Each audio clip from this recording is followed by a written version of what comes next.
you guys, it's Jen. Welcome back to my channel. I've got a little dog next to me and other dogs various places. I'm wearing my Ohana shirt because today we are going to talk about food at Disney. Now, no, I did not eat at Ohana during my last trip, but I ate lots of other fun places, and I'm really excited to tell you what we thought, where were our favorites, are there places we wouldn't go again, what did we think of mobile ordering, and all of the things. And I'm really glad that you're here.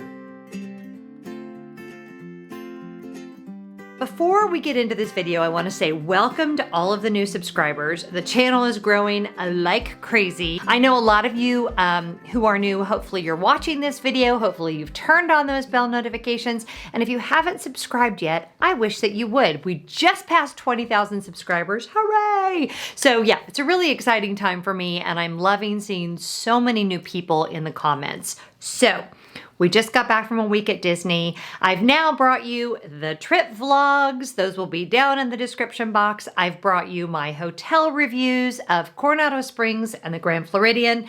And now it's time to talk about food. Now, full disclaimer, I am no Disney food blog for a variety of reasons. The first one being, I don't have a team.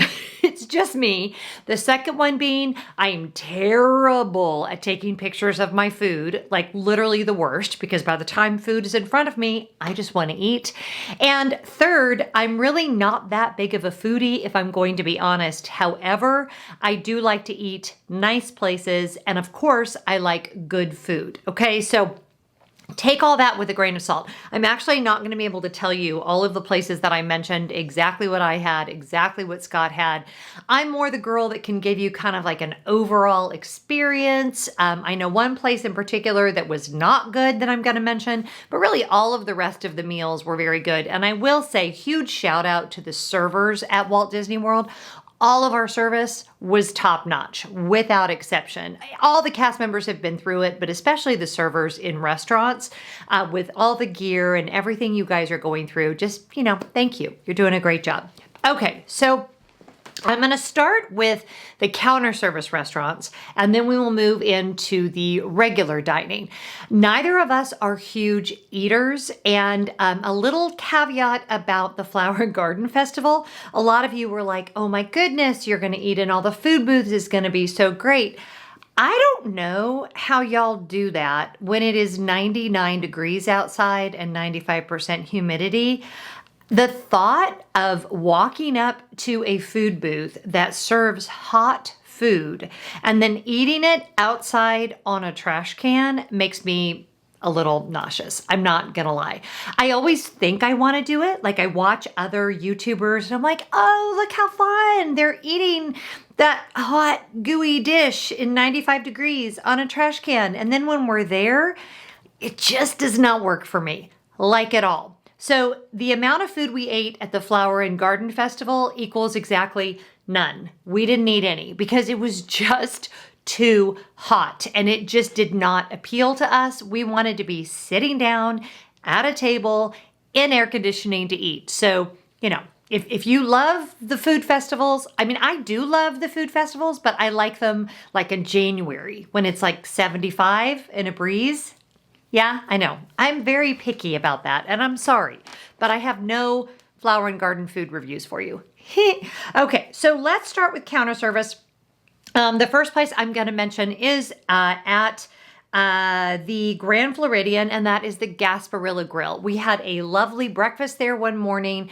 We used mobile ordering. I am telling you guys, this mobile ordering is maybe my new favorite thing ever because I was able to order our breakfast from our room and then just quickly pop down there and pick it up.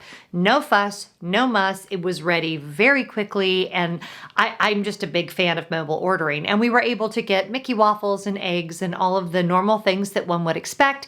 It was quick, it was easy, it was exactly what you want. That was the only meal that we ate there, but it's a lovely little place. And actually, Gasparilla Grill as a counter service restaurant, we've eaten at a few times, even when we weren't staying at the Grand Floridian, because it's actually really nice to just pop over there, especially with the walkway now, if you just want to explore the Grand Floridian. 2 thumbs way up, we loved the Gasparilla Grill.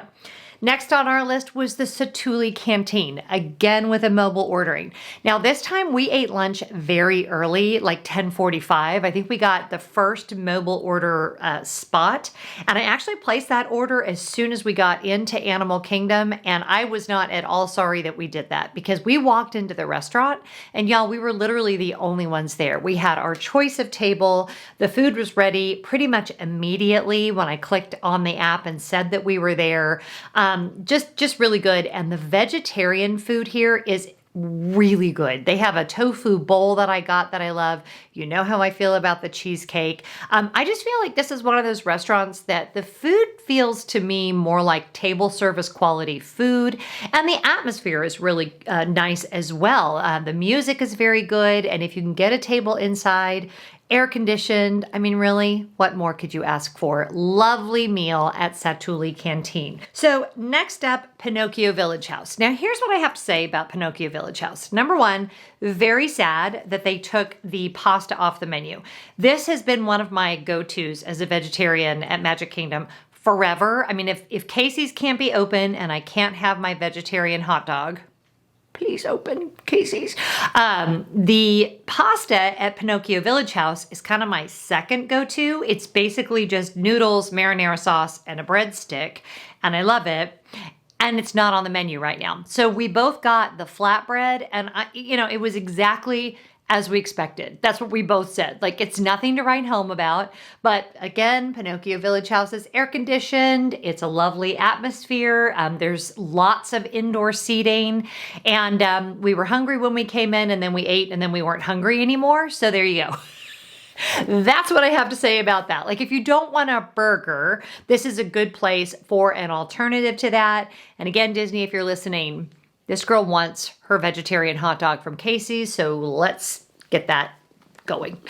Please? Okay, next up, Backlot Express. Here's what I always get at Backlot Express, the kids mac and cheese. So if you have not had the kids mac and cheese, if you are not a huge eater like me, and especially when it's hot, I tend to not be a huge eater, the kids mac and cheese at Disney is the bomb diggity. It is not expensive. You actually get, I think I got carrots and little Danimals. I think it's a really good value.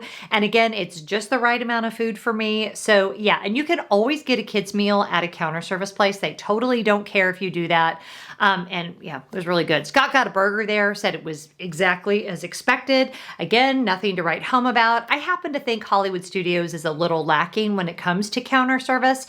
The only place that I like is Woody's Lunchbox. And again, I'm not going to eat outside when it's that hot. So Backlot Express was great, again with a mobile ordering, and we had no issues at all with the customer service there. And it was as expected. And Backlot Express, if you're not familiar with where it is, as you're facing Star Tours, it's just to the left of Star Tours at Hollywood Studios. Okay, next up for counter service, the Regal Eagle Smokehouse at Epcot. This was actually really good. My favorite thing there is the banana pudding, but again, loads of indoor seating. We did mobile ordering. Scott just had a burger. I had the jackfruit, I think it was called the barbecue jackfruit burger. It's vegetarian.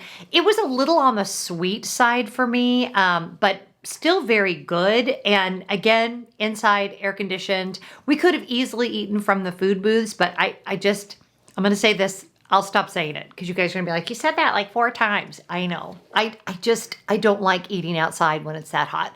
I want to be inside to eat.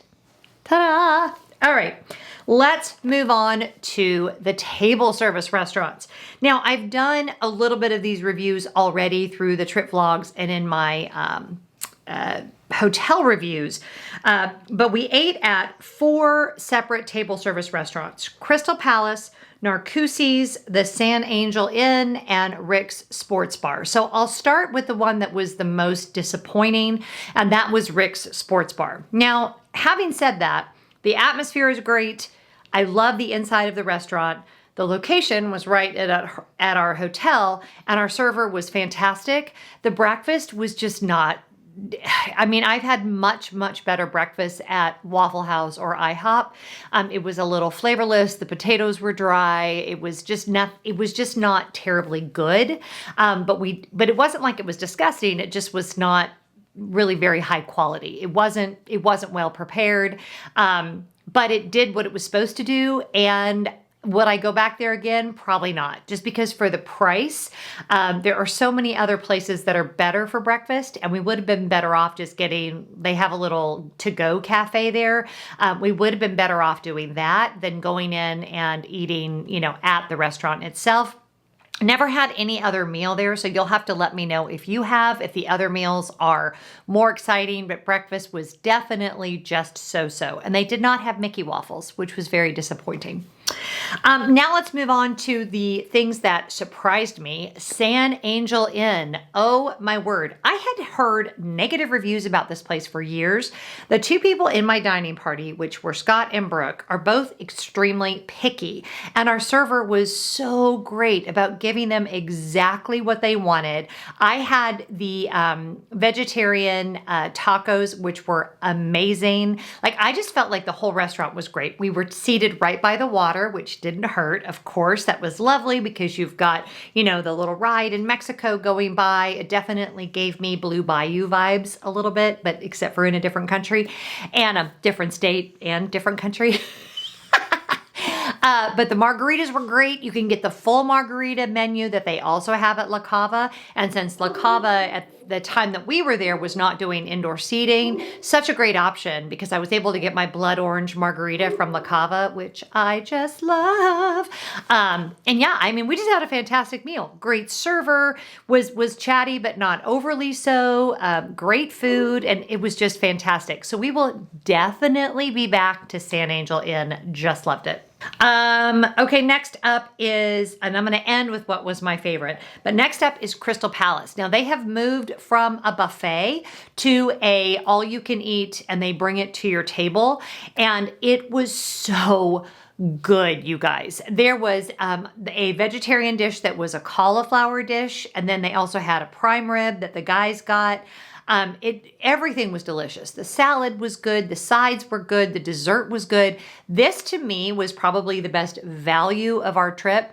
There are not characters at dinner, which is, there's not characters at all there, although that may change by the time this video goes up.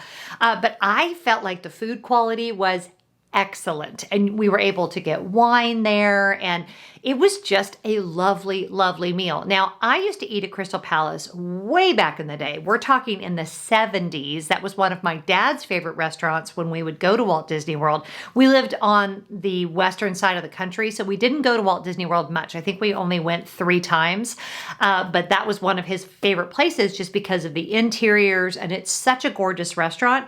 And honestly, as much as I love the characters, it was kind of nice having it be more on the quiet side, if that makes sense, and just lovely meal. Again, lovely service, but I felt like for the price, this was a really, really good value. So loved Crystal Palace with the change. Absolutely loved it. And then finally, Narcoosee. This was our big anniversary dinner, and we got it at the very last minute. We got a walk-up reservation. I used the walk-up thing through my Disney experience. Got a table very quickly. We were seated right by the water with a view of the castle. I had the swordfish. I think Scott got the pork loin. Everything we ate was amazing. We didn't end up getting dessert. We're not huge dessert people, except for the aforementioned banana pudding and the cheesecake at Satuli Canteen, but I digress. It was just celebratory and lovely. And I think I said in the video that we had never eaten there before, and my boys reminded me that we had eaten there years ago. Maybe 15 years ago, back when the dining plan included appetizers and desserts, and that was not a 2-credit restaurant we had eaten there. And it was good then, but this was just next level. And just everything from, he could tell that I was struggling to look at the menu on my phone, so he brought me a paper menu, and we just, from the moment we sat down, we truly had a just lovely, enjoyable time. The setting is gorgeous, the food was great, thoroughly enjoyed our meal there, and we will absolutely be back.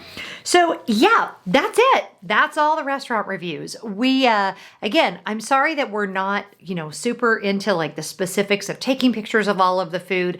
I'm just not that YouTuber, but I do like to tell you guys, you know, the places that I loved in particular. So I hope you enjoyed this little review. I cannot wait to get back to all the Disney food. I cannot wait to get back to Ohana. And again, good job, online Disney community, for getting our noodles back, because I'm a vegetarian, so the noodles are like what I live for at Ohana. So yay, very, very excited about all that, and can't wait for all of the restaurants to open back up, including Casey's, so I can get my vegetarian hot dog. I hope you guys are having a really good day. Whatever you're doing, I hope you're being really good to each other. Quick reminder, if you're watching this during the month of June, we are raising money for the Trevor Project. We've raised over $4,000, and it's not too late to give, and every amount counts. So make sure you go ahead and press that donate button. Have a great day, and I'll talk to you soon. Bye.